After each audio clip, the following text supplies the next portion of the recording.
Pensou se não existisse essa pergunta? Teríamos cavalos mais rápidos? Mais telefones? A Vortex pensou e criou a primeira plataforma digital para o back-office do mercado de capitais. Tecnologia para o que sempre foi analógico. Hoje, temos mais de 500 bilhão em ativos em 3 frentes integradas. Ir além é descomplicar o mercado de capitais todos os dias. Vortex. Beyond. PNC News. Informação que gera valor.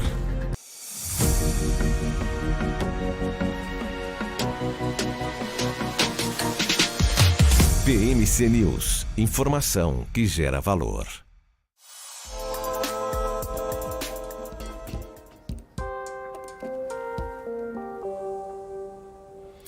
Olá, seja muito bem-vindo, muito bem-vinda ao BMC Market dessa quarta-feira. Hoje é dia 27 de setembro de 2023. Eu sou Felipe Nascimento, estamos chegando aqui com os principais destaques, os principais assuntos que estão movimentando o mercado financeiro nesta tarde, onde o Ibovespa virou o sinal. Começou o dia animado, começou o dia numa leve alta, chegou a ter uma alta de 0,5%, o Ibovespa quase retomando os 115 mil pontos que haviam sido perdidos, retomando inclusive os 115 mil pontos que haviam sido perdidos ontem, e se imaginava que o cenário um pouco mais benigno lá nos Estados Unidos, também com alguns dados lá na China mostrando uma melhora até no ambiente, poderia trazer um certo otimismo para o mercado brasileiro, mas em algum momento, nesse começo de tarde, o Ibovespa virou e já cai 0,45%, perdemos os 115 que conquistamos a duras penas no começo da manhã, já perdemos os 114 mil pontos e nesse momento o Ibovespa trabalha nos 113.642 pontos, um patamar que não se via na Bolsa Brasileira desde o dia 6 de junho deste ano.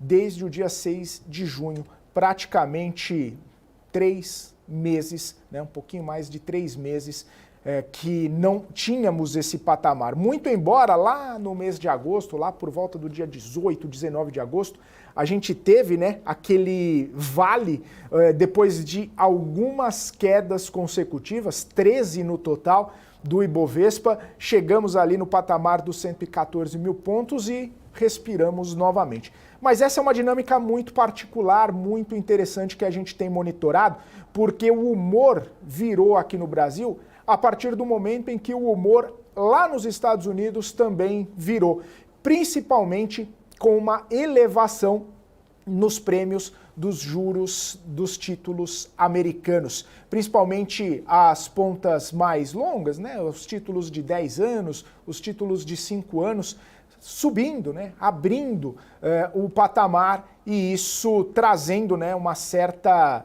cautela ali para os mercados. A gente viu os índices americanos virando o sinal também, começaram o dia num patamar positivo, e aí Dow Jones, o S&P e a Nasdaq viraram para o patamar negativo nesse dia de agora, aversão ao risco. Essa é uma movimentação muito interessante porque a gente viu também a nossa curva de juros virar. Ela estava num patamar negativo, ela estava fechando e em algum momento, há poucos instantes, ela já virou novamente e aí abrindo até bastante. Se a gente pega o DI 26, por exemplo, está 1,6% de alta, né?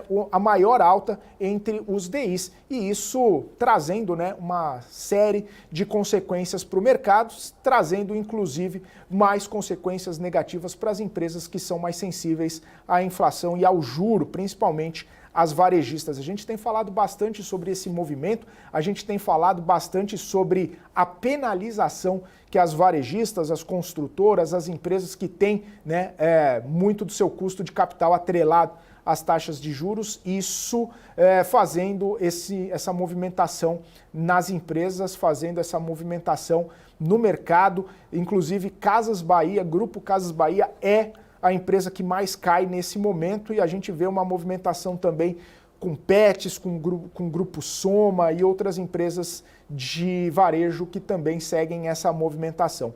A gente vê Magazine Luiza também nesse patamar bastante negativo. Quem acaba sustentando, né, e tendo uma movimentação importante hoje é Petrobras, né? E a gente fala bastante de petróleo, principalmente sobre oferta, sobre demanda e a dinâmica de preços no cenário internacional e os impactos que isso acaba trazendo para as ações da estatal. A Petrobras, que nesse momento sobe bem, sobe forte, 2,56 nas ações ordinárias, 2,24 nas ações preferenciais. É uma alta bastante importante, inclusive, né, recuperando das perdas importantes, tão importantes também, que vimos no cenário ontem, né? Petrobras caindo mais de 2% no pregão de ontem. Além disso, né, a gente fala sempre da dinâmica internacional, a gente fala do cenário doméstico e a gente fala também a respeito de política, né, a respeito do que acontece em Brasília, porque até pouco tempo atrás, até alguns minutos para falar a verdade, o presidente do Banco Central, Roberto Campos Neto, esteve na Comissão de Finanças da Câmara dos Deputados, respondendo a várias perguntas dos parlamentares, sinalizando, né, vários movimentos e várias decisões tomadas pelo Banco Central.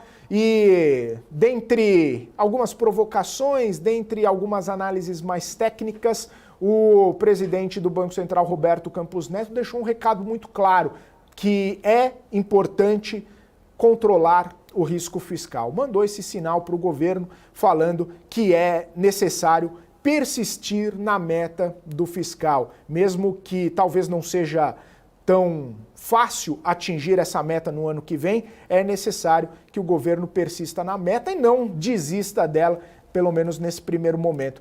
E até interessante essa movimentação, porque o presidente do Banco Central, Campos Neto, até falou que o governo tem tomado várias decisões que estão indo no caminho certo. Falou de arcabouço fiscal, falou sobre manutenção da meta de inflação pelo Conselho Monetário Nacional, falou sobre proposta de reforma tributária, falou sobre várias questões que estão sendo tomadas de decisões pelo governo, que acabam, obviamente, contribuindo com um cenário um pouco mais interessante e propício para que o Banco Central continue com esse ciclo de afrouxamento monetário. Já foram 2 cortes de juros até agora, neste ano, mais 2 para frente, totalizando 200 pontos base ou 2 pontos percentuais, dependendo da sua corrente filosófica. Mas são 2 horas e 41 minutos, já quero chamar aqui o Marco Saravalli para a gente comentar toda essa movimentação, para a gente falar um pouco de tudo que está acontecendo no mercado nessa quarta-feira. Saravalli, bem-vindo mais uma vez, muito bom tê-lo na nossa bancada todos os dias, muito boa tarde. Muito boa tarde, Felipe, boa tarde a todos. Faça chuva ou faça sol, está virando repetitivo, né? Nesses últimos 30, 45 dias. Muita volatilidade no Ibovespa e com as mesmas preocupações. Parece que hoje de manhã a gente acordou e falou, os problemas acabaram, né? Ou seja, o mercado vai querer ler o copo meio cheio, né? E a gente até entendeu, será que toda essa discussão em relação ao financiamento norte-americano está resolvida, né? Será que, lembrando que muitos dos assuntos norte-americanos estão sendo jogados, seus problemas, para pós-eleições, né? Pós-eleições, não estou falando no mês que vem, estou falando daqui a 2 meses. E o mercado querendo adiar, né, esses problemas. E aí de manhã, né, a gente teve, lógico, que uma leitura, para mim, marginalmente positiva, não poderia justificar muito positiva ali na parte de alguns dados industriais, né, de lucros da China. E eu acordei e falei, realmente parece que hoje vai ser um tom positivo, né? Menor aversão a risco, somado à resolução de financiamento dos Estados Unidos, o shutdown fica adiado para poucos dias, né? Estamos falando aí de cerca de 50 dias para frente. E esse era o tom dessa quarta-feira, né? Um tom positivo. Mas a gente lembrou, né, que acho que o grande assunto aqui, até parabenizando para a entrevista ontem com o André Perfeito, economista, a gente conversou muito sobre isso. Acho que o grande recado, até fiz uma provocação lá no Twitter hoje pela manhã, temos 2 problemas, né? Um chama-se juros de curto prazo dos Estados Unidos, e o segundo problema chama-se juros de longo prazo dos Estados Unidos. Né? Então, é o mesmo problema, né? Só muda o prazo aqui. Essa é a discussão. Então, ou a gente tem uma inversão de curva ruim, péssima, difícil até mesmo dos economistas explicarem, né, projetarem, Talvez a minha provocação foi, né, no Twitter, que foi até palavras do André. Parece que é mais provável da curva de longo prazo abrir ainda mais, subir ainda mais, mostrando que aqueles economistas que estavam mais pessimistas com a curva de juros norte-americana virando do primeiro semestre, virando para o segundo, talvez, né, vou isolar aqui na madeira, talvez daqui a pouquinho vai ter economista falando que a gente vai jogar para reduzir juros dos Estados Unidos em 2025. Né? Não duvido nada desse cenário. Seria um cenário muito ruim, mostrando que talvez para a curva voltar para a normalidade, né, teria que, pelo contrário, essa curva de 10, 30 anos subir ainda mais. Foi esse bate-papo de ontem. Então, já deixo aqui uma propaganda, pessoal. Se você perdeu o programa do marketing de ontem, vale muito, né, ver e rever e deixar anotado do que pode acontecer e projetar na curva de juros. Mas esse volta ao debate de hoje. E por aqui a gente acaba acompanhando, né? Infelizmente, lógico que temos preocupações em relação a todo esse desalinhamento que a gente está vendo, de certa forma, entre o legislativo e o judiciário, né? Esse distanciamento, a gente está vendo dificuldades até mesmo da aprovação de reformas que já estão dadas como certa, né? Reforma tributária volta a preocupar, isso trouxe impacto no final da tarde de ontem, continua repercutindo hoje, e outros assuntos em relação à fiscal. É natural também que o prêmio de risco brasileiro vai acompanhando. Mas eu acredito sim, né, que onde a gente consiga perceber de novo mais fácil entender que o mercado vai cobrando um prêmio é no nosso campo, é na nossa moeda. Novamente volta rapidamente para os R$5, que tem sido esse debate. Não vejo espaço no curto prazo da moeda, aqui da nossa moeda, voltar a se apreciar, a se valorizar. Então esse tem sido o tom. E aí quem sofre são as nossas, né, queridíssimas ações, né, que continuam sofrendo, a gente procurando encontrar argumentos, que tem argumentos microeconômicos, aquela empresa está com problema, aquela empresa está com dificuldade, está crescendo pouco, deveria ser melhor, mas o grande fator é realmente, né, cada vez mais esse fator de risco sendo determinante para o desempenho em ações. Né? Então, mais um dia aí de se isolarmos, né, nossas commodities, algumas ações isoladamente, né? Temos mais um Ibovespa aí querendo perder seus 114 mil pontos. Vamos ver se pelo menos a gente não fecha, porque esses patamares são muito emblemáticos, né? Muito psicológicos. Né? Mas o Felipe já está falando que tem alguém ali falando que tem a possibilidade de fechar ainda hoje abaixo dos 114. Né? Não, certeza que tem essa possibilidade, tanto é que desde que a gente começou o programa já até deu uma ligeira acelerada na queda, né? Estava caindo 0,3, 0,4, já está 0,6 de queda, né? Então, perdendo cada vez mais. O dólar também, você fala do patamar psicológico, né, Saravalho? A gente está no 113 mil aqui no Ibovespa, mas já passou dos 5 no dólar, 5,7 já chegou no dólar. Então, aquele patamar psicológico de R$5 já ficou para trás faz tempo. Como você muito bem falou, né, talvez não haja tantos argumentos assim para uma valorização do real frente ao dólar, para a gente continuar, ou pelo menos voltar para esse patamar abaixo dos R$5, né, o dólar, em algum momento, em breve, né? Porque o cenário está cada vez mais se deteriorando e a gente vê essa movimentação muito clara, né? Passou de 5,70 há poucos dias ou poucas semanas atrás e já está mais de R$5. Então, quando algumas pessoas falavam para fazer algum movimento de dolarização, né? É bom ter sempre uma estratégia na manga ali para não perder algumas oportunidades. E a gente fala bastante sobre oportunidades, Saravalho, porque todo dia a gente vai monitorando e vai falando, pô, isso não pode ser uma oportunidade, aquilo não pode ser uma oportunidade. E é interessante que as coisas ao longo dos dias vão se concretizando, né? Bom, eu vou falar para você sobre oportunidade, mas hoje chegou o dia que eu vou te fazer uma pergunta, né? Você tem todo... Jornalista econômico aqui também merece ser sabatinado, né? E aí a gente tem hoje destaques de alta, né? Todas as empresas de petróleo, PetroRecôncavo, Petrobras, PetroRio, entre as 10 maiores altas. Sim. E no meio, quem que está fazendo a Gol lá no meio, né? Que é uma companhia que depende de dólar mais fraco, né? O real mais valorizado, né? No meio lá, outra coisa, o petróleo está voltando, querendo voltar para os 95, sim, né? O que a Gol está fazendo lá no meio hoje, né? Então, assim, o mercado realmente não é um ser racional, né? 100% racional. porque é muito interessante. Tem alguma coisa específica da Gol aqui que a gente não está conseguindo enxergar. Mas voltando aqui para as leituras, e até eu como analista, falando um pouquinho também de recomendação, né, de sugestão, enfim, o recado que a gente passou ao longo dessas últimas semanas, daqui a pouquinho a gente está terminando o mês, né, terminando o trimestre, e na semana que vem, o que a gente vai estar começando a falar? Sobre resultados do terceiro trimestre. Uma certeza Marco, qual que é o setor que você tem a certeza absoluta que vai gerar muito caixa? Né? O setor de petróleo. Né? Se a gente terminar esse último mês, esses últimos dias com petróleo acima de $90, vai ser muita geração de caixa. Para quem? Para todo mundo. Para a Petrobras. Mas a Petrobras ela não faz o subsídio. Não, pessoal, ela gera muita receita com petróleo mais alto. Pode ser que tenha redução da rentabilidade, redução da margem, poderia estar ganhando mais, mas o petróleo ainda é melhor para ela, mais alto.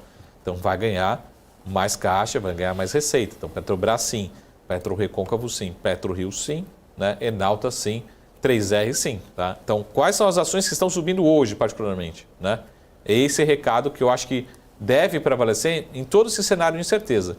Porque, na dúvida, a gente está colocando muita dúvida. Qual que vai ser o ritmo de crescimento chinês? Qual que vai ser o ritmo de crescimento americano? Qual que vai ser os juros americanos? E o petróleo, no meio de tudo isso, não está nem ligando. O petróleo está $90, foi para 92 ali, já voltou para 94 rapidamente. Parece que não quer voltar muito para baixo de $90. De novo, patamar. Então, você quer empresa que está muito saudável, quer uma empresa que vai gerar muito caixa, quer um setor que vai gerar muito caixa, setor de petróleo. Então, hoje, acho que o mercado está falando assim, Saravari, finalmente concordei com você, né? É isso que o Ibovespa está falando hoje, particularmente, né? Mas a minha pergunta a Gol está querendo sair, mas está lá ainda entre as top 3. O que está fazendo ali, né? Aquele convidado deslocado no meio da festa. Quem convidou, hein, Saravari? Vamos já fazer um programa para amanhã, né? De repente, se amanhã a Gol for uma das maiores realizações de lucro, a gente vai ter, realmente estava no lugar errado a Gol hoje, mas PetroRecôncavo, Petrobras, PetroRio, 3R, né? Com algumas exceções aí, são as maiores altas de hoje. Só para contextualizar, petróleo nesse momento subindo 2,7%, $96,50 e bateu $97 o barril hoje. Então, absurdo. Saravari, essa movimentação de alta desses ativos aí tem argumento, tem muito argumento. Se o petróleo mantiver nesse patamar, tem muita receita no finalzinho do trimestre, mas talvez o quarto trimestre seja ainda melhor, hein, Saravari? Porque se nós mantivermos, né, nos 90, 92, 95, né, que provavelmente não foi a média, não será a média desse terceiro trimestre, pode ser um trimestre ainda maior. Então é justamente esse recado. Mas Marco, a empresa X, lá as ações caíram, estão baratas as ações. Mas as ações da Petrobras, as ações do setor de petróleo subiram 20%, 30% no ano, nos últimos meses. As ações estão caras. Não, pessoal. As ações de petróleo, de commodity, você precifica, perpetua o que acontece no curto prazo. Uma coisa é o petróleo a 70. Parecia que estava bem precificado, mas não está precificado como o Felipe falou. Um petróleo se mantendo por muito tempo acima de 90. Então as ações podem ter uma sinalização de estarem baratas ou muito baratas ainda. Dá uma olhada nesse trimestre o tamanho dessa geração de caixa. Primeiro, qual setor está gerando tanto caixa? E qual que é o tamanho da geração de caixa em relação ao valor de mercado, em relação ao famoso free cash flow yield? Qual que vai ser o tamanho da geração de caixa? Vai ser muito grande. E a segunda derivada, que acho que cabe muito mais para a Petrobras do que para as demais, vem dividendos por aí. A gente já está reforçando isso. O investidor ele vai, né, se antecipando esse movimento. Você vê que Petrobras aí não quer ceder, né? Mesmo com oscilação, mas e a China? Né? Tem preocupação, reduziu a projeção de PIB? Reduziu, não estou nem aí. Petróleo continua estável, né? A Petrobras continua estável. E, de novo, lógico que tem preocupação em relação a ser uma empresa estatal, tem toda essa percepção de risco, mas também a gente precisa entender o quanto já está no preço, o quanto já tem um desconto em relação às demais companhias. Né? Então, esse é o recado, né, que eu queria passar hoje. Né? Como já falei aqui algumas vezes, algumas semanas atrás, na dúvida, tem alguma ação no seu portfólio desse setor, que pode ser o setor que hoje, se a gente pegar o seu setor, se você tem, está segurando a sua carteira, se a sua carteira está menos volátil, pode até estar positiva hoje. Se você não tem, você está fora, está acompanhando o restante do índice, e tem algumas ações caindo forte. Né? Saravari, você falou especificamente da Petrobras, que vem dividendos por aí, as Junior Oils, quando a gente pensa nessa geração de caixa delas, elas ficam reinvestindo, guardando esse dinheiro para fazer investimentos. E tem o outro lado, com essa política de desinvestimentos da Petrobras, talvez não tenha tanto investimento assim para fazer. Mantém o dinheiro no caixa esperando uma oportunidade para fazer alguma aquisição, investe nos mesmos poços para tentar melhorar e otimizar a retirada do produto debaixo do solo. Como que é essa dinâmica de investimento, de utilização desse caixa tão robusto que está sendo construído com o preço do petróleo mais alto? Bom, três, né, colocações, mas vamos dividir em duas, né? Assim, você gerou caixa, você vai querer reinvestir esse recurso, que é o que a Prio está fazendo, as demais companhias estão fazendo. Você vai reinvestir esse recurso, né? Uma informação dentro do setor. Você pergunta para todos os operadores do setor, pessoal, quando você vai alugar, por exemplo, um computador, você vai gastar R$1.000 no aluguel do computador, né, com um serviço, enfim. Hoje em dia tem esses hardwares as a service, enfim. Você vai alugar ali R$2.000, vai alugar um carro, R$5.000, R$3.000, R$2.000, enfim. Vai alugar uma FPSO, uma plataforma, enfim. Os números são milionários, são centenas de milhões e todos esses valores são em dólares, né? Então, as companhias precisam reter muito caixa para fazer seus investimentos, né? Então, os números na indústria de petróleo são muito grandes, né? A gente não está acostumado. Não é um carro, não é uma máquina, enfim, não é um computador. Os números são milionários, às vezes centenas de milhões de dólares ao longo de vários anos. Então, você quer aumentar a sua produção, você quer aumentar a sua produtividade, tem que reter esse caixa, né? Segundo movimento que eu acho que pode acontecer, não acho que é no curto prazo, né? Mas provavelmente nos próximos 5 anos a gente vai estar conversando sobre isso, né? É um movimento de consolidação. O setor vai passar por consolidação. Esse é o segundo ponto, tá? E o terceiro ponto, eu vejo talvez numa próxima pernada, eu acho que daqui a 3, 5 anos, mais para frente, não é agora, a gente vai começar a discutir de devolver para os acionistas através de dividendos. Então, se você colocar numa projeção a PetroRio, por exemplo, se ela parar de investir, se ela parar de crescer, ela tem um caminhão de dividendos potencialmente por vir. Então, tem alguns analistas que falam assim, a PetroRio pode distribuir 10% de dividend yield, 5%, 20%, os números bem grandes. É porque você está trabalhando com essa possibilidade de, mas não vejo as companhias fazendo esse racional por hora. Tá? Então, esse é o recado. Né? Elas precisam reter em uma parcela muito grande do lucro, porque os números são muito grandes, né, nominalmente, no setor. Daqui a pouco, daqui a 1, 2 anos, a gente vai estar falando um pouquinho sobre consolidação. Né? Toda essa discussão que a gente tem aqui quase diariamente sobre movimento de Petrobras, né, escassez de ativos, ou acho que é uma terceira possibilidade também é começar investimentos fora do Brasil. Algumas companhias dessas, né, na África, na Europa, até em outros países da América Latina, é uma possibilidade também. Né? Mas aqui a gente ainda tem bastante potencial. Então, esse acho que é o recado do que fazer com tamanha geração de caixa. Né? Lembrando, a PetroRio fez uma aquisiçãozinha da Domo, que era listada em bolsa, mas algo relativamente pequeno para a Prio particularmente. Então, a gente vai ver isso, mas não vejo esse assunto por hora, né, no curto prazo. Boa. Saravari, quero mudar de assunto rapidamente aqui para a gente até capturar um movimento que acabou de acontecer. O Tesouro Direto suspendeu as negociações de vários títulos públicos.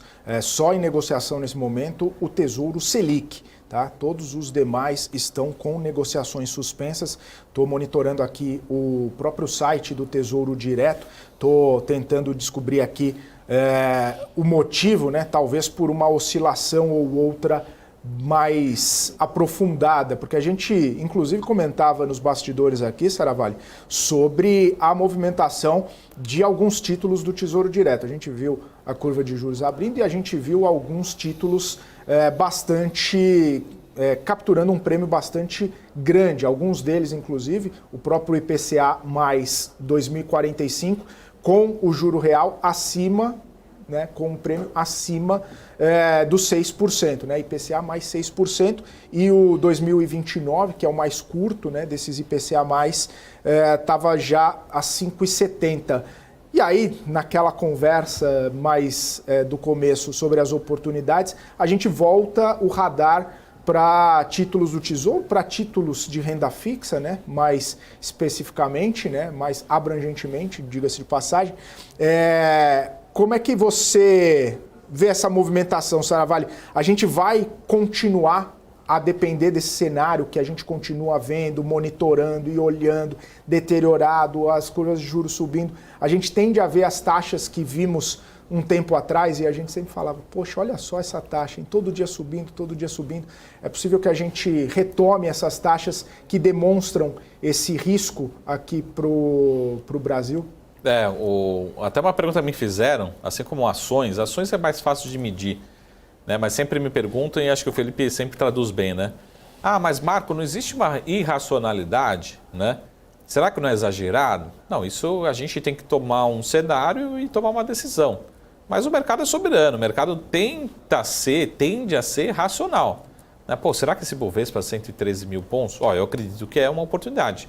Mas caso aconteça esse cenário, se acontecer esse, o que o mercado está vendo para estar nesse 113? Para estar nesse 113, tem que estar vendo um custo de capital nesse preço aqui, está vendo um crescimento de lucro nesse ritmo aqui, está vendo o ROI nesse ritmo aqui, né? Então, a mesma coisa vale para o Tesouro. Até está discutindo, será que não é irracional, né, essa inflação implícita nos títulos? O que o mercado está prestando? Eu, Marcos Saravalli, não espero uma inflação nos próximos 12, 18 meses rodando acumulada em 6%. A gente até viu aqui o IPCA 15 subiu bem, a gente está rodando em 5%. As projeções são de 4,80%, né? Mais pessimista, 4,90%, 5%. Né? Mas a gente olha para o título, quanto está sendo precificado no título? 5%, 6%, né, por cento? Olhando para longo prazo, é isso que vai acontecer. Então, você investidor, você tem que tomar um cenário, decidir um cenário e ver, realmente parece exagero. Se isso não acontecer, aí eu chamo de oportunidade. Mas se acontecer, o mercado está falando que tem uma chance grande de acontecer. Do Brasil começar, por exemplo, a gente não está discutindo aqui na ata do Copom, ou de uma forma relativamente mais leve, mais branda, a questão do câmbio. Né? Será que a gente estava projetando o câmbio a R$5 ou possivelmente acima de 5? Provavelmente não. Se o Copom fosse decidir hoje, ele já ia falar, tem um peso grande aqui, começando a me preocupar esse câmbio. Então, as próximas leituras, por exemplo, de GP serão muito importantes para decidir se pode contaminar o IPCA, a inflação ao consumidor aqui no Brasil também. Então, acho que é essa leitura. Né? O mercado tende a ser racional, tende a colocar, como a gente diz em finanças, todas as informações disponíveis públicas no preço. Né? Então, o que o preço me mostra? Todas as informações que a gente tem aqui na BMC News joga para dentro do preço e é isso que está mostrando o mercado. Está preocupado com exageros lá fora, aqui dentro. Será que é exagero? Provavelmente não, o mercado está colocando na conta. Né? Daqui a 1, 2, 3 meses a gente vai entender. Era exagero. Cabe você a decidir, né? Tomar um cenário e decidir. Isso é a tomada de risco. Né? Eu, Marcos Saravalli, acho que tem muito exagero, principalmente nos nossos títulos. Foi o nosso papo aqui de ontem. Né? Ô Saravalli, rapidinho, né? Eu sei que o tempo está terminando, mas quando a gente olha, né, essa movimentação, o Tesouro pagando mais prêmio para pegar o dinheiro emprestado, né? Os investidores pedindo mais prêmio para tomar o dinheiro emprestado. Acho uma discussão boa para a gente fazer daqui a pouquinho, depois do intervalo, sobre esse risco, né? Por que está tanto risco assim, né? Por que o pessoal está com tanto receio de emprestar esse dinheiro? Mas, enfim, isso fica para um próximo bloco. Daqui a pouquinho a gente volta. Você continue aqui com a gente, porque o BMC Market volta daqui a pouquinho com mais discussões aí do mercado financeiro. BMC News. Informação que gera valor. O que impacta a economia e o mercado global. Aqui no BMC News você acompanha em tempo real a abertura do mercado e todas as movimentações do mundo dos investimentos. Notícias acompanhadas de opiniões de grandes especialistas para ajudar você na melhor tomada de decisão na hora de investir. Eu, Paula Moraes, estarei com você de segunda a sexta, às 9h30 da manhã, no BMC News. BMC News. Informação que gera valor.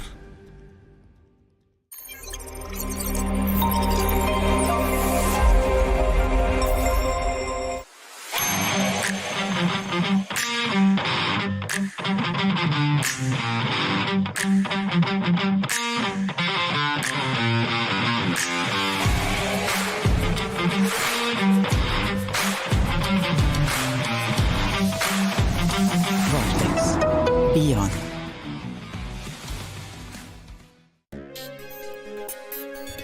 que sempre teve vontade de entender o mundo dos investimentos, mas nunca soube como, eu tenho um recadinho para você. Em parceria com a B3, a BMC News traz o BMC Quest. Serão ao todo 14 módulos que vão ajudar você a se tornar confiante para tomar as decisões na sua vida financeira, conquistar um futuro promissor e ter uma melhor relação com o seu dinheiro. Tudo isso em um só lugar com um time de especialistas de ponta. As ações listadas nas bolsas, os fundos de investimentos, fundos imobiliários. Embarque nessa jornada com a gente você também. Saiba mais em bmcnews.com.br/class ou escaneie o QR Code que está aparecendo na sua tela.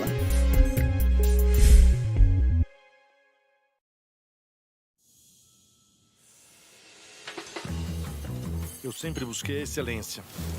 Para mim, dar o máximo é o mínimo. Poder contar com quem me entende. Tá aí uma coisa essencial para o meu sucesso. Aqui a gente encara seus desafios como se fossem nossos. A excelência do BTG está em cada detalhe que faz sentido para você. Sua trajetória merece essa experiência. BTG Pactual. Dê um BTG na sua vida. BMC News. Informação que gera valor.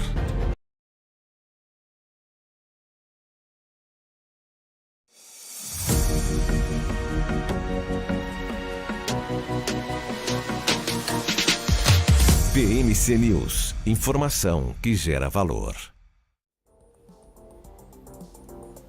Estamos de volta aqui na programação BMC Market ao vivo, 3 horas e 5 minutos. Já chamar o nosso convidado para a conversa, o Luiz Nuin, analista de investimentos, já está aqui conosco mais uma vez por um bate-papo, mais uma vez para a gente comentar um pouco sobre todas as movimentações do mercado financeiro. Luiz, seja muito bem-vindo mais uma vez aqui, muito bom poder falar contigo novamente, muito boa tarde. Fala Felipe, fala Marco, boa tarde para vocês, obrigado aí mais uma vez pela oportunidade, só não tô a caráter, né, todo mundo de paletó e tal, e eu tô de polo aqui, um calor quase senegalês, mas vamos que vamos, né? Isso daí se chama celebridade, né, a celebridade escolhe a sua vestimenta. A simplicidade é o último grau da sofisticação no IN. Agora ótima colocação. Então, ótima você colocação. É um cara sofisticado justamente por estar nesses trajes. Excêntrico. Vamos falar um pouquinho desse mercado, né? Nos últimos dias, inclusive, a gente tem visto uma grande movimentação, uma aversão ao risco, muito pouco fluxo,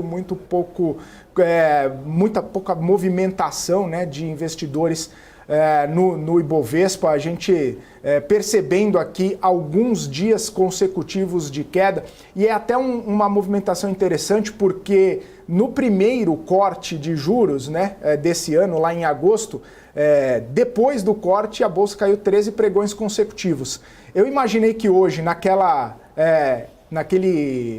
alta inicial, a gente fosse quebrar um pouco desse movimento de, depois do corte de juros, talvez ter alguns dias de queda. Mas é um movimento interessante, essa aversão ao risco. Eu queria entender um pouco o que você está vendo, como que você está analisando essas movimentações recentes e esse cenário, óbvio, de aversão ao risco. Eu acompanhei um pouco da discussão antes de entrar aqui com vocês. Eu tenho uma visão talvez um pouco mais pragmática que muita gente vê como pessimista. Eu prefiro chamar como um otimista bem informado, ou algo como me preparo para o pior, espero pelo melhor e me preparo para o pior, né? Então, nas carteiras que eu tenho administrado aí de alguns clientes, eu tenho feito um movimento já de mais proteção. Você comentou, por exemplo, da história do Tesouro, né, que os negócios foram bloqueados, a gente já viu isso algumas vezes. Eu acho que a gente está, assim, o mercado, né, o Saravalli até falou, o mercado tende a ser racional. Eu acho que em momentos como esse, como hoje, como algumas vezes a gente viu aí no passado, a gente tenta sempre acertar, e esse acerto acaba levando a um extremo. Ou estamos com bolsa para 200 mil, ou vamos para bolsa para 70 mil. A gente sempre está nesses extremos e, na verdade, a coisa acontece entre esses extremos. Então, nessas carteiras, o que eu fiz basicamente nesses últimos meses foi uma série de títulos sendo emitidos, aí, principalmente debêntures de classificação de risco bastante alto, de risco baixo, né, de classificação rating alto, a empresa oferecendo IPCA mais 6,5, IPCA mais 7, IPCA mais 7,5, muitas vezes isento. Contra isso, é difícil a gente conseguir olhar para a Bolsa, depois daquela andada inicial que deu fôlego, e aí apareceram sempre... engraçado como nessas horas aparecem os gênios de ocasião, né? Bolsa foi do 100 para o 115, 116, 17, e aí começaram a pintar a Bolsa a 135, 140, 150. Naquele instante, talvez, imbuídos aí de algum tipo de euforia por conta de algumas notícias minimamente positivas, você acaba, como o Saravalli muito bem falou, perpetuando aquele sentimento de curtíssimo prazo para o médio prazo. E, na verdade, os movimentos de médio prazo, eles não são tão eufóricos, nem tão desastrosos como a nossa primeira impressão.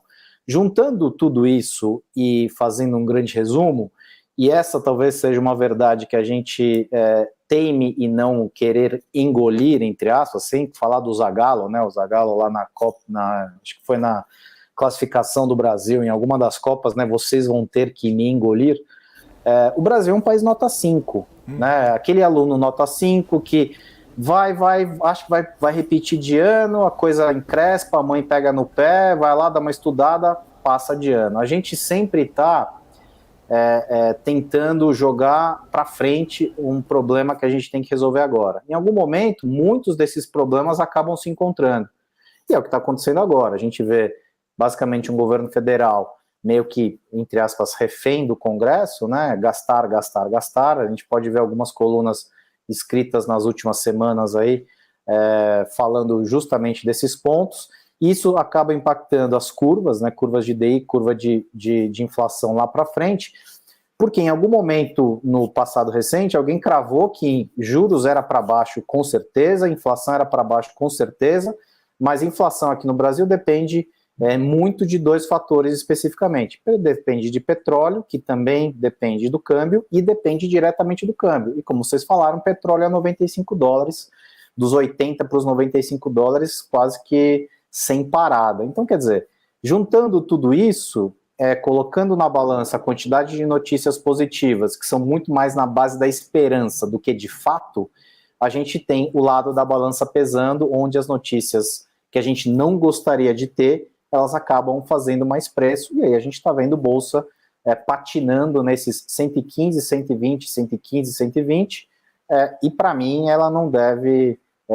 como alguns falaram aí 2, 3 meses atrás, 140, 150 mil pontos, eu particularmente acho bastante difícil. Hoje, olhando o curto prazo mais recente e olhando o país como 20, 30 anos, difícil que a gente tenha efetivamente a solução de muitos problemas que já são os problemas que a gente arrasta há algumas décadas. Só uma informação, começou a chover, vocês estão fechados aí no estúdio provavelmente, começou a chover, graças a Deus vai dar uma refrescada aqui na temperatura em São Paulo. O tempo, assim como o Ibovespa, virou. E aí, será? Virou. Tá chovendo ou é gotas de... Não, tá chovendo. Tem uma chuva... Aí eu já peço desculpas antecipadas. Eu moro numa região que é uma região absolutamente civilizada, não estou falando de nenhum lugar fora da cidade, no campo, mas aqui a energia cai com bastante frequência. É um dos problemas estruturais, né? A gente tem chuvas aqui em São Paulo, estou falando especificamente de São Paulo porque moro aqui, e essas chuvas, há 20 anos, 30 anos, elas alagam os mesmos pontos, elas derrubam energia nos mesmos pontos, e aí eu já faço uma projeção como bom analista que eu sou.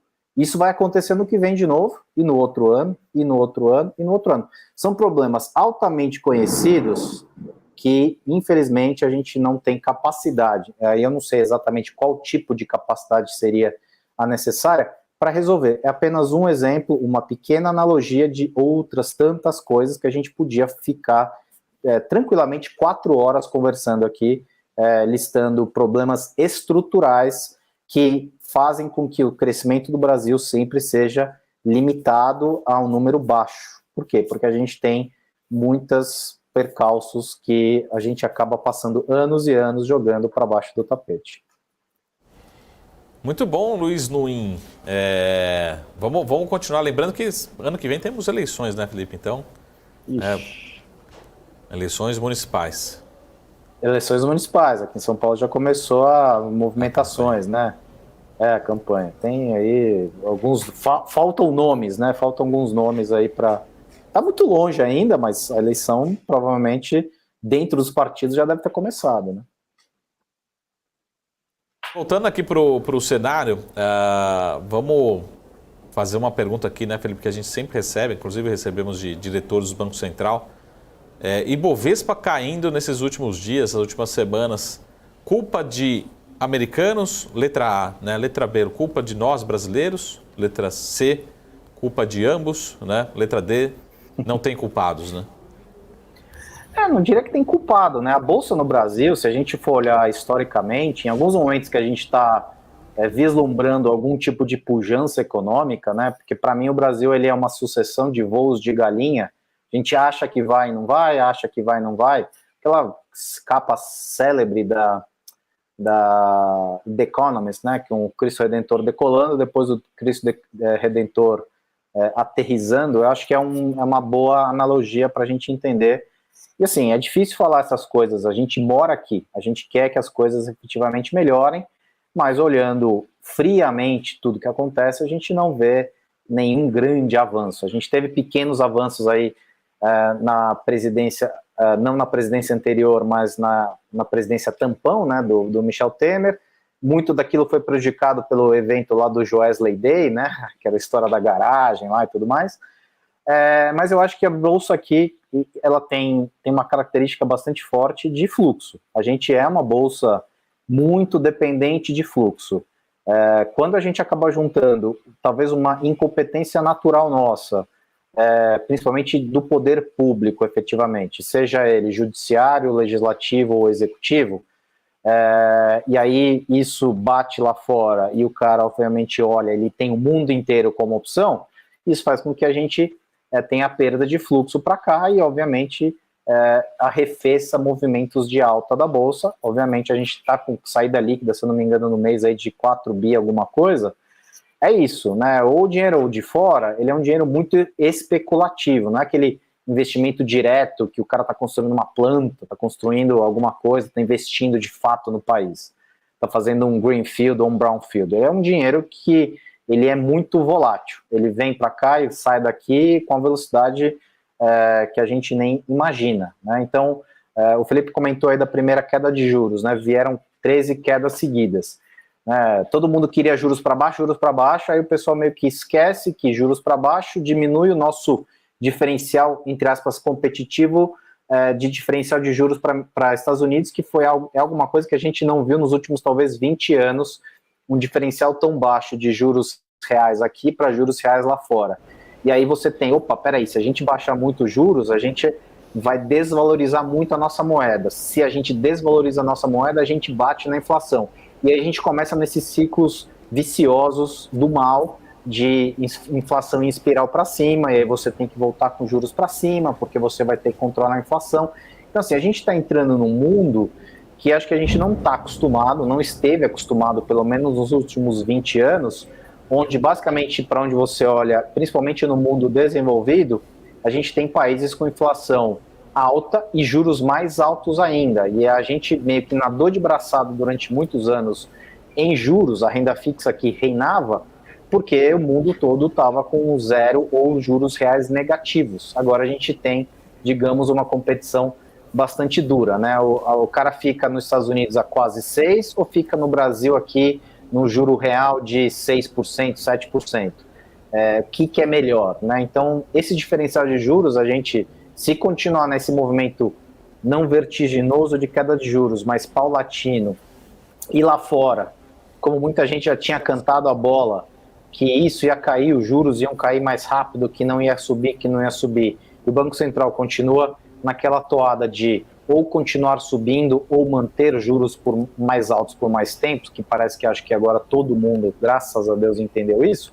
E aí, como é que fica o nosso diferencial de juros com o Banco Central daqui baixando os juros? Aí entra na política interna, né? Hoje tem lá o presidente do Banco Central falando com o nosso presidente As discussões a gente vê que são discussões assim meio etéreas, né? Um negócio meio que assim, não faz muito sentido, mas é o show, né? O show precisa continuar, precisa estampar a capa do UOL lá com aquelas notícias sempre muito que não trazem talvez grande relação com a verdade efetivamente que está acontecendo, né? Elas são verdades, mas vistas de um prisma diferente do prisma de muita gente. Ô Nui, a grande discussão, né, nessa leitura muito interessante que você trouxe aqui para a gente é Estados Unidos mais alto por mais tempo, talvez até elevando mais o juro. A gente vai ficar nessa saída do investidor estrangeiro, a gente vai continuar perdendo investidores da renda variável para a renda fixa, até as coisas se equilibrarem, se a gente pode falar assim, lá fora. A gente vai passar por tempos mais complicados ainda, mais desafiadores, porque se nesse diferencial, início ainda de ciclo de corte de juros, já estão as coisas mais complicadas, com a possibilidade, a gente fala lá nos Estados Unidos, de fiscal, de shutdown, né, de inflação que não converge para dentro da meta, né, talvez até o CEO do JP Morgan falando de juros em 7%. Não tem um cenário que a gente consiga avaliar tão mais para frente assim, né? Tem sempre um entrave, uma barreira pro desempenho por aqui também, né? Eu acho que o James Dimon, né, que você comentou aí, ele, se você pegar os últimos... É que a gente tem memória, às vezes, de elefante, a gente lembra só dos últimos 15 dias, né? Mas se você pegar as falas que ele tem feito ao longo dos últimos 2 anos, eu diria que ele acertou absolutamente todas. E ele sempre estava na ponta contrária. O que é a ponta contrária? Tem muito trabalho para ser feito, a coisa vai ser dolorosa, a coisa não vai se resolver em pouco tempo, o mundo está mudando, as características do mundo como a gente conhecia estão mudando, mas esses são movimentos que a gente não vai acordar amanhã e falar, pronto, o mundo mudou, nossa, está tudo diferente. Não tem nada disso. A gente tem que tentar entender esses pequenos movimentos que acontecem ao longo do dia e tentar ser menos extremista, do tipo... Caiu juros hoje, agora é juros para baixo, final do ano é 11, ano que vem é 7, tá tudo certo, tudo bonito, tudo maravilhoso. Uma frase, acho que do Eisenhower, se não me engano é do Eisenhower, planos não são nada, planejamento é tudo, né? Que me parece que o mercado faz vários planos e aquele plano tá marcado na pedra, agora juros vai cair com uma linha reta. Na verdade, o mundo, ele não é uma linha reta, ele é quase que um ecocardiograma. As leituras que o presidente JP Morgan fez, para mim, foram as mais corretas. É um cara que eu adorava quando via alguma coluna, algum artigo que ele mencionava alguma fala dele. Por quê? Porque eu acho que ele estava um pouco fora da curva em termos de olhar o médio prazo, né? O médio prazo, como você falou, é difícil de avaliar. Eu espero pelo melhor e me preparo para o pior. Na época que todo mundo falava que agora era bolsa, um dos caras que eu ajudo a fazer a carteira, que eu administro a carteira, não, agora todo mundo aqui tá falando que é bolsa. Eu falei, cara, vamos fazer o seguinte, vamos pegar 2, 3 papeizinhos aí que tem um beta um pouquinho mais alto, vamos dar um tiquinho de cereja, um tiquinho de risco na carteira, mas vamos continuar nessa toadinha das debentures JBS, debenture da Vale, debenture da Petrobras. Tinha debentures que você olhava e você falava, gente, pelo amor de Deus, como é que a gente tem um negócio desse maravilhoso sendo ofertado e turma falando de bolsa, né?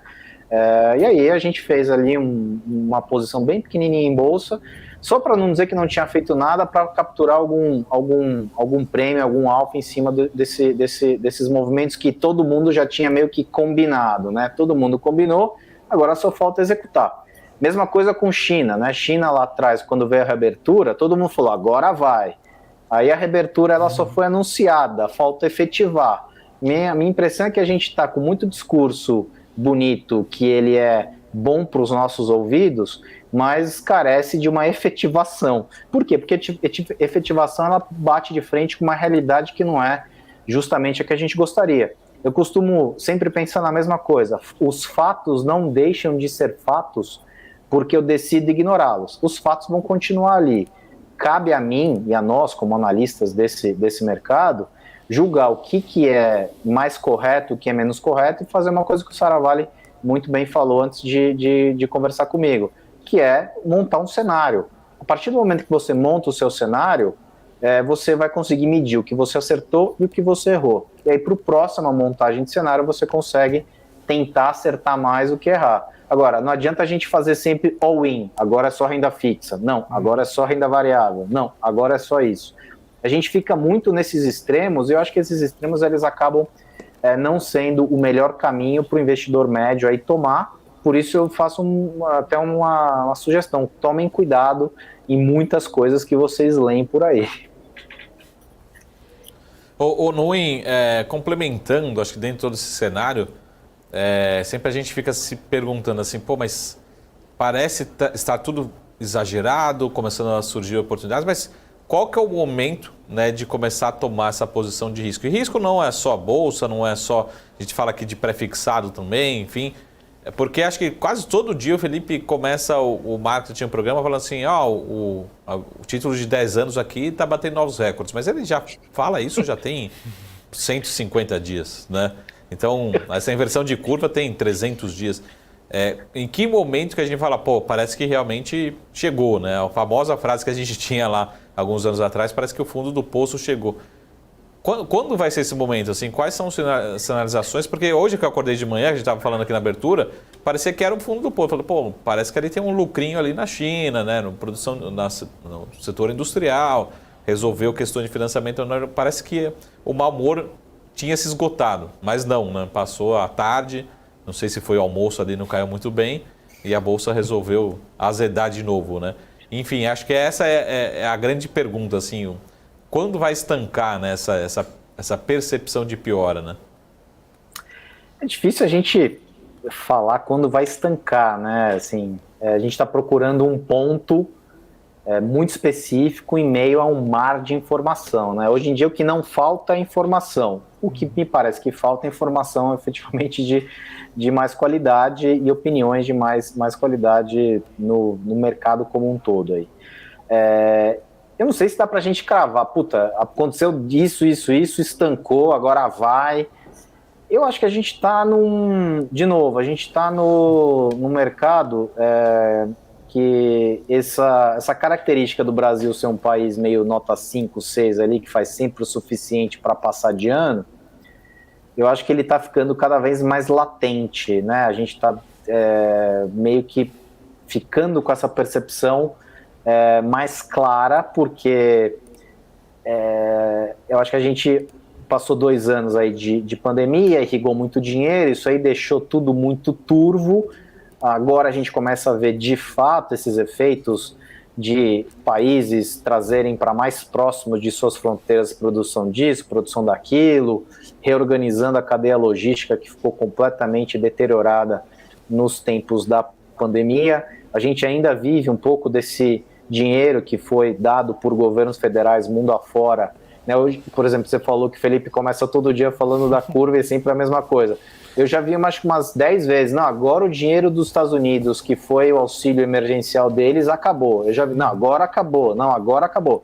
Aí vem uma inflação um pouco mais quente, vem isso, mas agora parece que acabou. Ninguém sabe efetivamente quando acabou, porque basicamente 2/3 dos dólares emitidos ao longo da história foram emitidos entre 2020 e 2022, que é uma maluquice. Como é que a gente quantifica tudo isso? Não sei.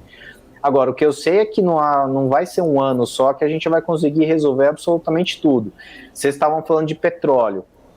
Petróleo, para mim, né, até o Saravalli fez não sei se ele falou foi uma recomendação efetivamente, mas tem ali um pedacinho na carteira. Uma das carteiras que eu faço, eu pus XLE, que é um ETF, né, que aí você está exposto tanto a câmbio quanto a petróleo. Quando o petróleo estava lá na casa dos $80, todo mundo, agora o mundo vai entrar em recessão e petróleo é para baixo, e é isso, e aquilo outro. Eu falei, olhando os últimos 10 anos de investimento de petróleo, por conta dessa agenda de transição energética, olhando isso, olhando aquilo, me parece que a gente vai ficar curto em termos de oferta nos próximos 10, porque não é um investimento que você simplesmente faz hoje para ganhar amanhã, para colocar em produção amanhã.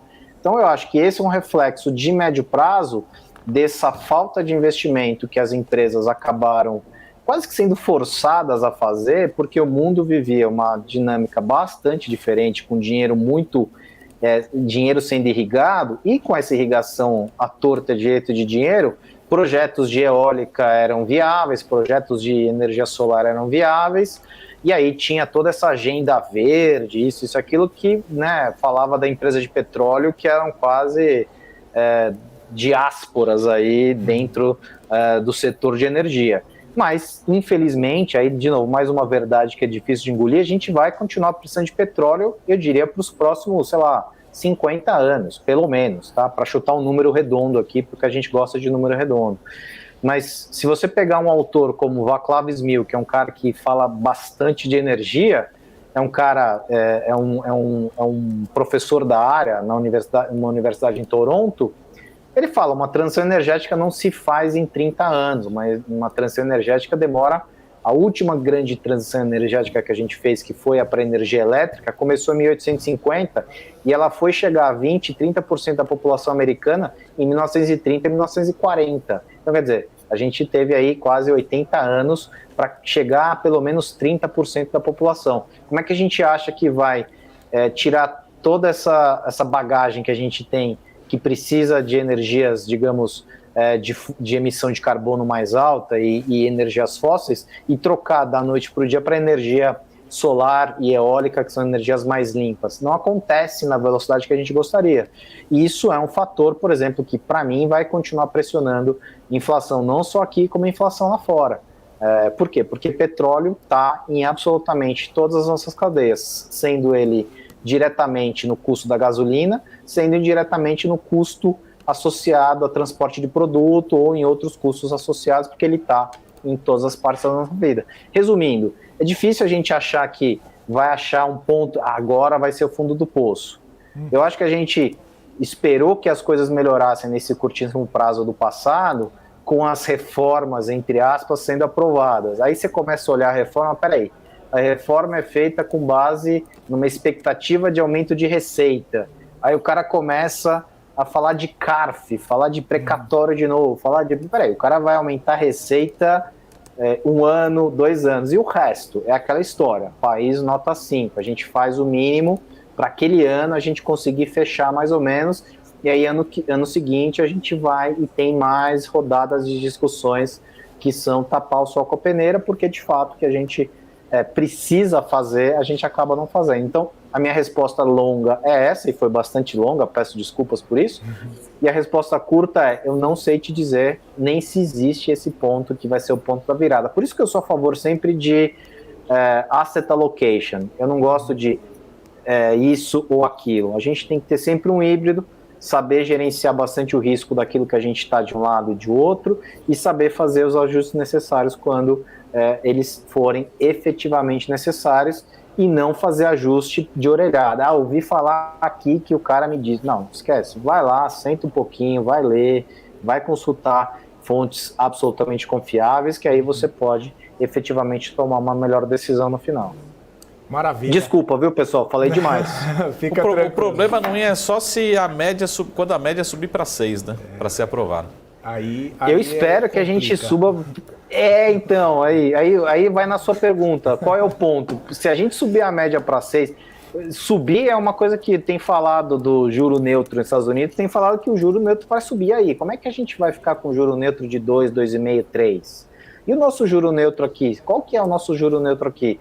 Me parece que todas essas grandes métricas que a gente usou durante 20 anos, eles estão mudando para os próximos 20, mas a gente está meio relutante em aceitar que isso vai acontecer e está trabalhando com a cabeça ainda desse mundo que, para mim, está em franca transição. Então, assim, a gente tem que efetivamente se adaptar a isso. E se a gente subir a nota para 6 aqui no Brasil, não vai dar bom, não. Não passa de ano.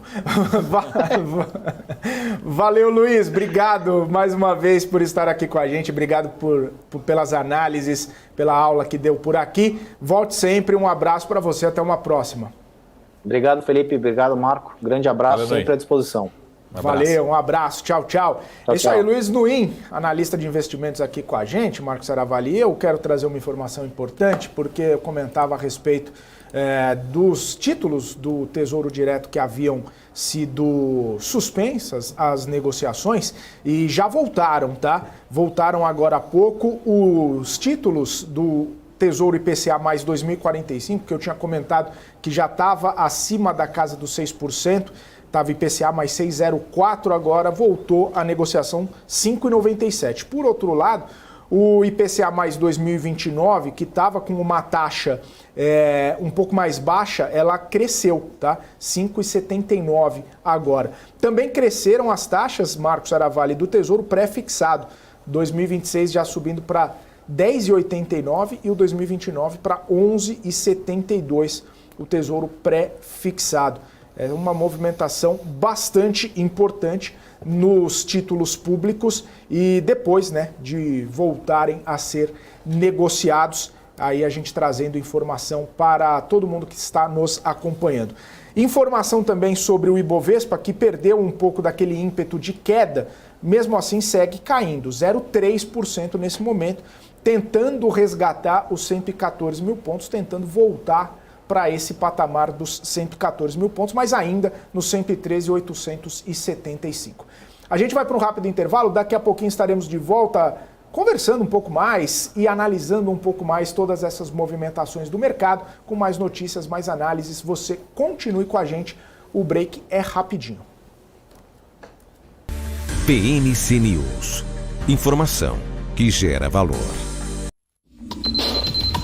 O que acontece no mercado financeiro no Brasil e no mundo está na BMC News. São 24 horas de programação para ajudar o investidor na melhor tomada de decisão. Independência e jornalismo sério. Não estamos plugados em nenhuma instituição financeira. Isso nos dá liberdade de levar a informação sem nenhum viés, sem conflitos de interesse. Ser a ponte entre as notícias, empresas, especialistas e os investidores. Tudo de uma forma dinâmica e com uma pitada de bom humor. Informação que gera valor, você sempre vai encontrar na BMC News. Já pensou se não existisse essa pergunta? Teríamos cavalos mais rápidos? Mais telefones? A Vortex pensou e criou a primeira plataforma digital para o back-office do mercado de capitais. Tecnologia para o que sempre foi analógico. Hoje, temos mais de 500 bilhão em ativos em 3 frentes integradas. Ir além é descomplicar o mercado de capitais todos os dias. Vortex. Beyond. Entender o modelo de negócios, os resultados e as estratégias das principais companhias do Brasil é essencial para tomar as melhores decisões na hora de investir. E é isso que nós trazemos no BMC Business. Entrevistamos os CEOs e diretores das principais companhias de capital aberto do país. Eu sou Gabriel Monteiro e encontro você no BMC Business todas as terças e quintas, às 22 horas, aqui na BMC News. BMC News. Informação que gera valor. As empresas que fazem parte do seu dia a dia estão em uma das maiores bolsas do mundo, a Nasdaq. E a boa notícia é que você pode investir nessas empresas diretamente pela Avenue, sua corretora nos Estados Unidos. Com os dados das ações dos Estados Unidos fornecidos pela Nasdaq em tempo real, o cliente Avenue pode acessar diretamente as maiores bolsas do mercado americano. Entre neste mercado de tecnologia e inovação. Acesse avenue.com.br/Nasdaq e seja bem-vindo ao mercado global. PMC News. Informação que gera valor.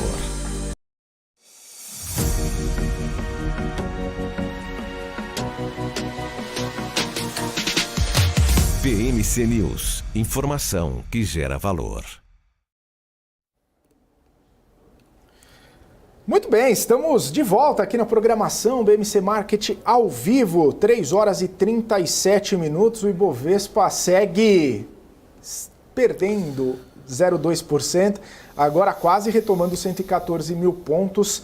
É um dia de grandes volatilidades, né? Seja para cima, seja para baixo, o investidor está indo sem muita direção. Tem informações, né? E aí eu queria trazer essa notícia para o debate, porque o empresário Jorge Gerdau disse hoje que está preocupado com a crescente oferta do aço chinês no mercado brasileiro, indicando que pode haver, inclusive, uma redução expressiva nas taxas de operação do setor, se nenhuma medida for tomada para conter o avanço das importações, principalmente da China. E ele diz que se não for conseguido ali pelo setor 25% na alíquota de importação, existe o risco da China bombardear o Brasil e obrigar, né, o setor a reduzir a capacidade 10, 20 ou até mesmo 30%.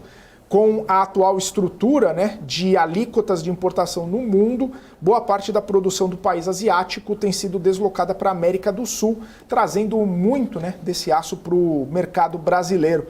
E aí dizendo, né, um problema estrutural, que não é conjuntural, é estrutural. E receio pelos processos históricos de negociação. Ele acredita aí que não vai conseguir 25% de alíquota de importação. Marcos Saravalli, a gente tem percebido, né, uma preocupação do setor, inclusive esse fórum, Congresso Aço Brasil, a gente trouxe em alguns momentos essa preocupação com a importação de aço chinês, inclusive os estoques de aço. A gente tem visto uma movimentação bastante importante e agora uma preocupação com a produção, com o emprego, com até mesmo a capacidade de fabricação aqui no Brasil por conta de uma importação de aço da China. É uma preocupação do setor legítima, Marcos Saravalli. Bom, primeiro que a gente precisa entender que a siderurgia brasileira, a gente tem um excesso de capacidade, ou seja, a gente produz muito menos do que a gente está, da capacidade instalada. Então, tem uma baixa utilização, né? Segundo, quando a gente olha para o setor siderúrgico, a gente precisa lembrar que é um setor que ele tem muito capital empregado, né? Lembra uma siderúrgica, né? Um alto-forno. Você vai entender que tem muito capex, tem muito investimento feito, né? Além de toda a energia gasta, transporte, logística, né? Você tem vários fatores. Então, o Brasil, a gente olha, por exemplo, para outras regiões produtoras, a gente vê que nós não somos necessariamente competitivos. Imagina o seguinte, para você produzir um aço, talvez as mesmas características, né? Para a mesma função, a mesma utilidade, mas que venha lá da China, o quanto competitivo tem que ser a China para chegar aqui, colocar frete, colocar todos essa tributação adicional e ainda fazer sentido essa importação. Eu conheço algumas empresas, até automobilísticas, algumas dos estados aqui em Bolsa que a gente conversa com os executivos, e eles sempre fazem essa competição e o empate está sendo substituído em alguns momentos. É lógico que não uma substituição completa, mas determinadas qualidades, especificações, né? Até mesmo por preço, você tem essa substituição possível em relação à China. Agora, também, eu entendo o ponto do Gerdau particularmente, em que a gente precisa trazer mais competitividade para a nossa indústria como um todo, né? Que ser mais eficientes em transporte, em logística, em energia, né? Em mão de obra, né? Em custos como custo de capital de uma forma geral. Agora, se a gente começar a colocar taxa simplesmente, a gente já viu também que acaba acomodando muitos setores, né? E não sendo eficiente para se traduzir em aumento de produção, aumento de emprego e aumento de produtividade a longo prazo. Então, será que é uma decisão simples? É uma decisão, né, que resolve no curto prazo. Não, o chinês está entrando aqui, joga o imposto em cima dele e está resolvido, espanta ele e acaba não sendo competitivo.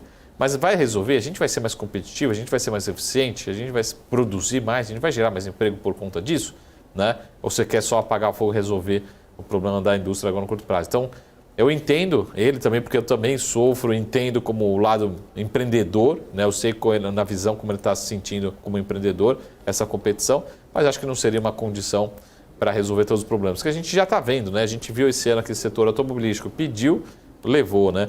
Até outros setores pedindo, levando. Mas vai resolver problemas de longo prazo aqui no Brasil? Que a gente precisa ter condições para termos uma indústria no longo prazo no Brasil mais eficiente, mais produtiva, com custo de energia mais barato, com custos tributários, com custo de capital mais barato, né? De longo prazo. Pensar em investimento de longo prazo. Agora, simplesmente colocar uma taxa, não sou a favor, né? Imagina assim, todos os setores ou todos os países fazendo isso, a gente vai aumentar o custo para todo mundo, né? Então a gente precisa entender, como que a China consegue produzir lá do outro lado do mundo o mesmo aço, lógico que uma escala muito maior que o Brasil, mas ainda colocando todos esses custos adicionais, ela ser competitiva vindo aqui para o Brasil. Então, é uma polêmica, né? Isso sempre vai existir, acho que sempre existiu no aço, né, no Brasil, mas a gente precisa encontrar outras formas que não seja simplesmente tributar aquele que é mais eficiente, aquele que está vindo de fora. Pelo contrário, eu sou defensor, sempre sou defensor de todos os mercados. Eu acho que a gente precisa de mais competição, não só no aço, como todos os mercados, né? E começa a incomodar de fato. Vamos pegar o caso da China também, que a gente fala muito aqui de Shen, né, de importação, né, enfim, do consumidor final, mas vamos pegar o caso também das montadoras, né? Estão vindo e todas as reuniões que eu faço com executivos de montadoras, de autopeças, tá lá falando de BYD, tá falando sobre montadoras chinesas, né? Então começa a incomodar, né? Começa a trazer preocupação. Isso, na minha opinião, é bom, porque te retira, né? Você sai do lugar comum, fala, pô, eu preciso mexer, porque ele está vindo lá com uma competição tão grande. É lógico que eu entendo também o ponto do Gerdau, será que está tendo algum subsídio lá do governo chinês? Será que está tendo, enfim, algum processo que não é competitivo, que não é saudável? Precisamos entender. Aí tem órgãos internacionais que cabe toda essa discussão. Para simplesmente taxar, pelo contrário, eu sou sempre favorável de estimular a competição. E tem alguns pontos também que o Brasil não consegue fazer, não vai ser bom. A gente precisa importar, né? As famosas vantagens competitivas. A gente precisa deixar para quem faz bem, faz melhor. Se seja o caso, a gente vai importar. Como é o caso clássico aqui mundialmente dos chips, enfim, da parte eletroeletrônica. Então é uma questão bastante polêmica, mas não acredito que num primeiro momento a decisão inicial seria simplesmente taxar a importação. Acho que no longo prazo isso até pelo contrário, poderia ser ruim para o processo de industrialização brasileiro, né? Então é bastante polêmico o tema, né? Entendo a preocupação, mas não acho que a solução passa, com certeza não passa única e exclusivamente pela taxação da importação de aço. Ô Saravalli, a gente viu um movimento parecido, né, com as varejistas pedindo uma taxa de importação das empresas chinesas, né? A China tendo essa abertura, né, e trazendo produtos de varejista a aço para o mercado global com um preço muito mais competitivo. E aí, como você muito bem comentou, se não é algo natural, se é algo artificial promovido pelo governo, com algum subsídio, com alguma questão que não é natural ali, tem os órgãos competentes, mas isso, no fim das contas, machuca o empresariado e os setores aqui no Brasil, né? Se isso continuar ou tiver algum tipo de movimentação, pode trazer prejuízos para os setores, como a gente viu alguns prejuízos até mesmo nas varejistas. E agora, né, tem o imposto, foi feito ali uma legislação, né, foi implantada com um pouco mais de rigor alguma legislação, mas isso não impediu que a competitividade ela extrapolasse e fosse adiante, né? Os chineses vieram para ficar e ponto pacífico nesse quesito. E no final das contas, né, um trabalho um pouco dos economistas para entender o impacto na economia como um todo, né? Ou será que o brasileiro é melhor realmente importar? Né? Isso vai trazer menos custos, né? A gente não consegue ser competitivo em tecidos, por exemplo, em roupa, vestuário. Vamos importar de fato? É o mais barato? Talvez isso seja melhor para a economia, porque a gente vai reduzir a inflação, né? Tudo bem, a gente está gerando recursos para outros países, mas nós não somos competitivos, não somos eficientes, a gente vai ter que importar e pronto. O mercado ele tem que ter essa liberdade de se autorregular, né? Quanto mais eficiente nós formos nessa autorregulação, melhor, né? E pelo contrário, né? A gente também às vezes é um pouco bairrista, de certa forma um pouco preconceituoso, mas a gente fala muito de Shein, né? Por que o mercado fala muito pouco de Amazon, por exemplo? A Amazon está aqui dentro, também incomoda, mas a gente comenta muito pouco, né? Pô, mas a Amazon pode fazer esse movimento com a empresa americana, agora um chinês não pode fazer. Então, a gente precisa sempre ter uma regra clara, né? Que traga um benefício para a sociedade como um todo, né? Sempre tentando maximizar o quê? O crescimento econômico, a menor inflação, a maior geração de emprego, né? Somando todas essas variáveis, quem que vai ter menor inflação? Talvez às vezes melhor importar esse pedaço aqui do nosso consumo nacional. Onde vai gerar mais emprego? Eu preciso que você por exemplo, um automóvel, você construa uma parte do carro aqui no Brasil. Como é que a gente consegue gerar emprego aqui no Brasil? Como é que a gente consegue aumentar a arrecadação de impostos para o governo, para a população brasileira, né? Mesmo seja uma empresa internacional. Então a gente sempre tem que tentar medir qual que é o melhor cenário possível para aumentar, expandir a nossa qualidade de vida como um todo, né? Mas não defender isoladamente um setor específico, isoladamente. Tá? Isso pode ser muito danoso no longo prazo. Que acho que é a grande discussão na indústria do processo que acho que a gente está fazendo, que é uma discussão entre os economistas, da desindustrialização da nossa economia. A economia, o tamanho da indústria, ela vai perdendo espaço, né? Tudo bem, tem todo o processo de urbanização, de serviços, né? Mas a gente já teve uma economia em alguns setores bastante forte, que foi perdendo espaço. A própria siderurgia, tem muita empresa que vinha aqui para o Brasil e fala, não, o Brasil vai ser um hub de exportação. Alguns fazem isso, mas poderia ter uma indústria maior de siderurgia, embora o Brasil seja bastante representativo em siderurgia. A gente precisa discutir como sermos mais eficientes e gerarmos emprego, impostos para a população como um todo, né? Então, pontuando, colocando essas taxas pontuais, não acredito que seja algo que vai aumentar a nossa competição e que vai trazer benefícios para a sociedade como um todo, tá? Então, eu acho que essa preocupação ela pode ser super importante, super válida, né? Compreensível, mas não necessariamente o melhor resultado para a sociedade como um todo, né? Para o Brasil como um todo, né? Porque o seu vizinho pode estar falando, não, mas o chinês me entrega uma melhor qualidade, o aço, né, com menor prazo, com menor custo, né, mais rápido. Por que eu vou comprar aqui da Gerdau, né, se tem um aço bem melhor, vindo tão distante, mas com todas as qualidades melhor, né? Ô Saravalli, a gente tem discutido bastante também o papel da geopolítica e dos grupos globais que estão novamente se desenhando, né? E a China se colocando num bloco ali, sempre antagonista aos Estados Unidos, os Estados Unidos fazendo mais um nearshoring, um friendshoring agora, né, comprando dos amigos e fazendo negócio com os parceiros comerciais mais de longa data, ou as pessoas, países mais alinhados com o pensamento, com o estilo de vida e tudo mais. O Brasil fica naquele, né, tentando colocar um pé em cada canoa, né, e isso também entra nessa discussão de repente, poxa, eu vou taxar o chinês, mas a gente tem uma parceria com o chinês. Eu posso vender para os Estados Unidos porque eu posso ter um alinhamento. E aí, nesse de um pé em cada canoa, tira um pouco do ímpeto de crescimento do Brasil, ou isso acaba melhorando? Nesse cenário mesmo, né, de, poxa, pegar um produto um pouco mais barato, né, com a mesma qualidade ou qualidade superior, enfim, esse processo pelo qual a gente está passando agora também pode ser uma barreira nesse sentido? Bom, acho que o processo chinês, até como consumidores, né, ele vive em escalas, né, vive em etapas, em fases, né, o processo chinês.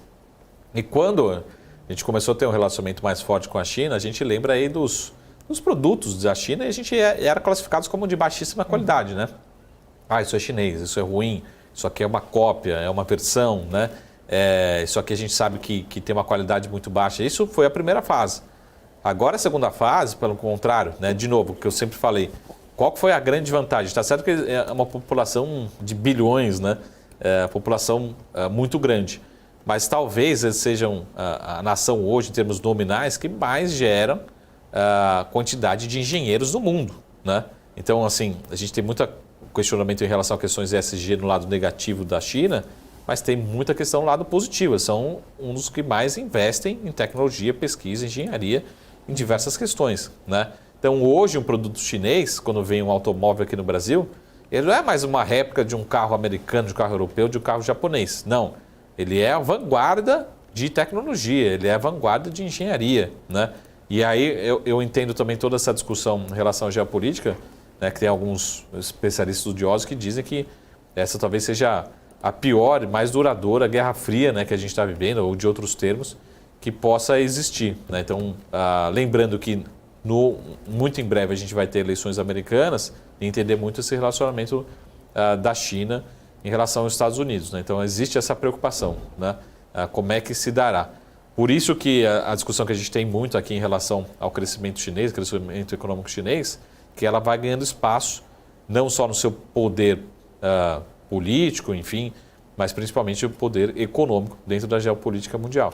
Vai chegar um momento que nós, brasileiros, a gente vai ter que tomar essa decisão. Justamente assim, a gente não pode tentar fazer o relacionamento, mas a gente sabe também que a nossa balança comercial, nossa geração de emprego, uma parte relevante, depende das nossas exportações do relacionamento com a China. Então, tem muito para dizer, e acho que até também resgatando uma fala ontem do André, do economista, falando sobre o ritmo de crescimento chinês. Mas a China ainda continua crescendo num ritmo muito maior que diversos países, né, e sustentando o ritmo de crescimento mundial. Então, essa leitura que a gente tem. Né, a China vai continuar sendo agora, nesse próximo passo, né, vanguardista em diversos mercados, né, principalmente quando a gente fala de pesquisa, inovação, pesquisa e desenvolvimento e engenharia. Né, como é o caso, por exemplo, que a gente está vendo aqui dos automóveis chegando no Brasil. Né. Maravilha, Marcos Saravalli. São 3 horas e 53 minutos. A última pergunta, antes das considerações finais, rapidinho, só para responder nossa audiência aqui. Perguntaram, Saravalli, se é correto comparar a economia brasileira com a da Turquia. E aí, Saravalli, rapidinho para o nosso telespectador. Sim e não, né? Como um bom economista, né? Depende. Depende ou talvez, em né? qual sentido? Mas quando a gente fala de investimento, né, como acho que o foco aqui é muito em investimento, sim. Tá? Então a gente se compara muito a países da América Latina, a gente se compara à África do Sul, né, os famosos BRICS, né, nem necessariamente todos os BRICS. A gente se compara muito ao México e a gente se compara muito à Turquia. Né? Então tem muito... Se você está fazendo operação de moedas, né, isso é feito muito no mercado internacional, né, de moeda, jogar uma moeda contra outra, e às vezes você não consegue fazer o real contra o iene, né? Você não consegue fazer o real contra o dólar, né? Você não consegue encontrar essa liquidez. Então você acaba utilizando outras moedas de países emergentes que tenham características parecidas. Então tem lá suas particularidades, mas sim, a gente é comparado. Então a gente é comparado em percepção de risco, CDS, né? Tem vários indicadores, né? Crescimento econômico, enfim.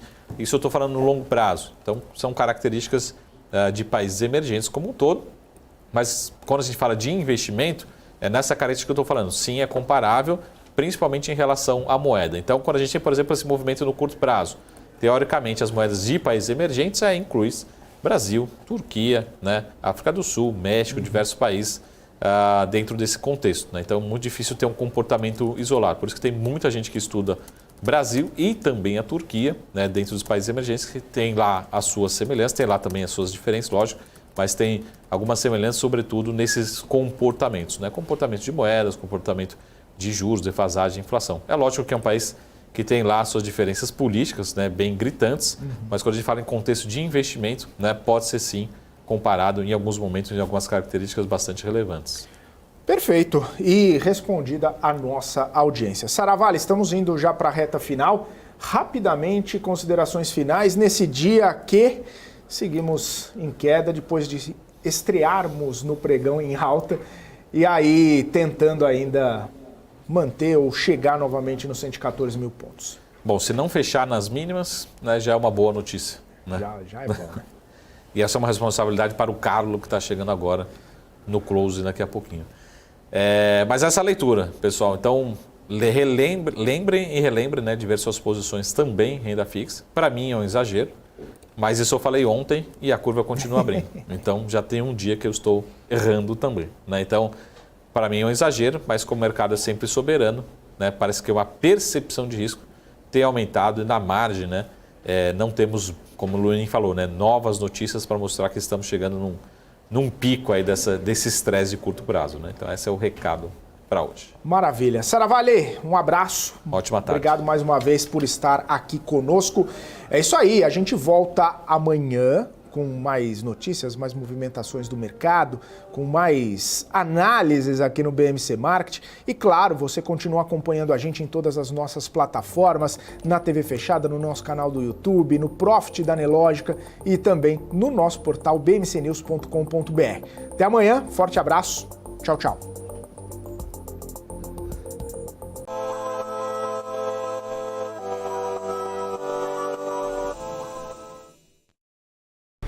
BMC News. Informação que gera valor. O que impacta a economia e o mercado global. Aqui no BMC News você acompanha em tempo real a abertura do mercado e todas as movimentações do mundo dos investimentos. Notícias acompanhadas de opiniões de grandes especialistas para ajudar você na melhor tomada de decisão na hora de investir. Eu, Paula Moraes, estarei com você de segunda a sexta, às 9h30 da manhã, no BMC News. BMC News. Informação que gera valor.